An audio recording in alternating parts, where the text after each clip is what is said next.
Hello subscribers, hi hi. Vizianagaram అయితే వచ్చామండి. ఇదైతే పార్కింగ్ జోన్ ఇచ్చారు. ఇది మనకి పైడితల్లమ్మ టెంపుల్ ఆపోజిట్లో ఉంటుంది. సో మనకి కొంచెం ముందుకెళ్ళగానే ఇక్కడ మామూలుగా స్టాల్స్ అయితే ఉంటాయి పిల్లలకి ఆడుకోవటానికి. వీళ్ళ దగ్గర అయితే అస్సలు కొనొద్దండి. ఫస్ట్ ఒకటి చెప్తున్నారు, తర్వాత ఇంకొకటి చెప్తున్నారు.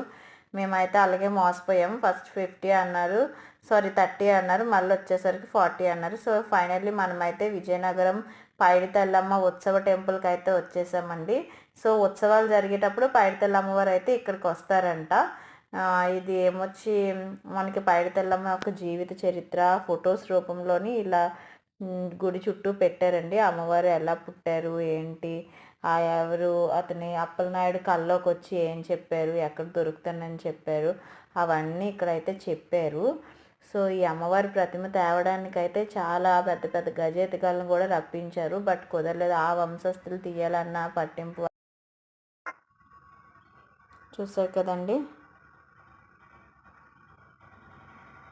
ఇక్కడ అమ్మవారికి చిన్న ఉయ్యాల అయితే ఉందండి. సో నేనైతే అలా ఉయ్యాలు కూడా ఊపాను. ఇక్కడ ఒక చెట్టు ఉందండి, అశ్వత్థ చెట్టు అని. సో ఈ చెట్టు చుట్టూ 9 ప్రదక్షిణలు చేస్తే మంచిది అని చెప్పారు. బట్ అదైతే ప్రజెంట్ క్లోజ్ చేశారు, తిరగనివ్వట్లేదు. సో జస్ట్ మేమైతే అలా నార్మల్గా తిరిగేసి అక్కడే పూజ చేసేసుకొని బయటకైతే వచ్చేసాము. సో ఇక్కడ మనకి ఏంటంటే అన్న సమారాధన కూడా పెడుతున్నారండి. అన్న సమారాధన టికెట్స్ అయితే ఇస్తారు. సో మనం అన్న సమారాధనకు కూడా వెళ్దాము, ఎలా ఉన్నదో ఏంటో చూద్దాం. సో యాక్చువల్గా ఇక్కడ విజయదశమి రోజు అయితే చాలా ఫేమస్గా చేస్తారంటండి సిరిమాను సంబరం అని చెప్పేసి.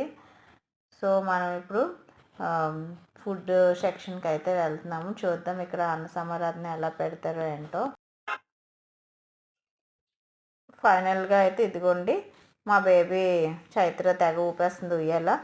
అంతా అయిపోయింది, దర్శనం అయిపోయాక బయటకు వచ్చి కాసేపు కూర్చోవాలంటారు కదా గుడిలో. సో మేము కూడా అలాగే కూర్చొని ప్రసాదాలు అయితే తింటూ ఉన్నాము. మాకు భోజనం టికెట్స్ అయితే దొరికాయండి. చూద్దాం ఇక్కడ భోజనాలు ఎలా ఉన్నాయో. ఇక్కడైతే ఒక స్వీటు, 2 కర్రీస్, రైస్, పప్పు, సాంబార్, పెరుగు అయితే పెట్టారు. సో పప్పు అయితే చాలా బాగుంది. నెక్స్ట్ అయితే మేము వనం గుడికి వెళ్దామని ప్లాన్ చేసామండి. వనం గుడి అంటే మెయిన్ అక్కడ బాలాలయం అనేది ఫస్ట్ అయితే టెంపుల్ అక్కడే ఉంటుంది. ఇది మనకి రైల్వే స్టేషన్ ఆపోజిట్లోనే ఉంటుంది. ఇదేనండి వనం గుడి.